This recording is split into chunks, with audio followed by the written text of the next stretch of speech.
Kannada pan India மூவிஸில் கேஜிஎஃப்க்கு அடுத்து box ஆஃபீஸில் கலக்கின ஒரு படம்னா காந்தாரா தான். இந்த படத்தோட பார்ட் 2 ஷூட்டிங் போயிட்டு இருக்கு. இந்த டைமில் தான் இந்த மூவியில் நடிச்சிட்டு இருந்த ஜூனியர் ஆர்டிஸ்ட் கபில் குளூருக்கு பக்கத்தில் இருக்க சௌபர்ணிகா ரிவரில் குளிக்க போயிருக்காரு.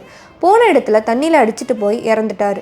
காந்தாரா ப்ரொடக்ஷன் டீம் அவர் பர்சனல் ட்ரிப்புக்காக தான் அங்கே போயிருக்காரு. இந்த டெத்துக்கும் காந்தாரா ப்ரொடக்ஷன் ஹவுஸுக்கும் சம்மந்தம் இல்லைன்னு சொல்லியிருக்காங்க. But all India cine workers association இறந்து போன அந்த கபில் ஃபேமிலிக்கு ஏதாவது செட்டில்மெண்ட் காம்பன்சேஷன் வாங்கி தர முடியுமான்னு இன்வெஸ்டிகேஷன் நடந்துட்டுருக்கு. இப்படி இருக்க இந்த நேரத்தில் மற்றும் ஒரு இறப்பு. இந்த மூவியில் இம்பார்ட்டன்ட் கேரக்டரில் நடித்த ராகேஷ் பூஜாரியும் ஹார்ட் அட்டாக் வந்து இறந்து போயிருக்காரு.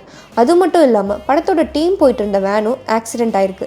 பட் யாருக்கும் பெருசாக எந்த அடியும் படலைன்னு கன்ஃபார்ம் பண்ணியிருக்காங்க. தொடர்ந்து 2 மரணம் நடந்ததுனால காந்தாரா டீம் ரொம்பவே அப்செட்டாக இருக்காங்க. இந்த படம் பஞ்சுருலின்னு சொல்கிற காவல் தெய்வத்தை பற்றி தான் எல்லாருக்கும் தெரியும். அங்கே வாழ்கிற மழைவாழ் மக்களோட நம்பிக்கைன்னு சொல்லணும். இந்த மாதிரியான படத்தில் இந்த இறப்பு சம்பவங்கள் நடந்துட்டு இருக்கிறத பார்க்கும்போது உங்களுக்கு என்ன தோணுதுன்னு கமெண்ட்ஸில் மறக்காமல் நம்ம சேனலை ஃபாலோ பண்ணிக்கோங்க.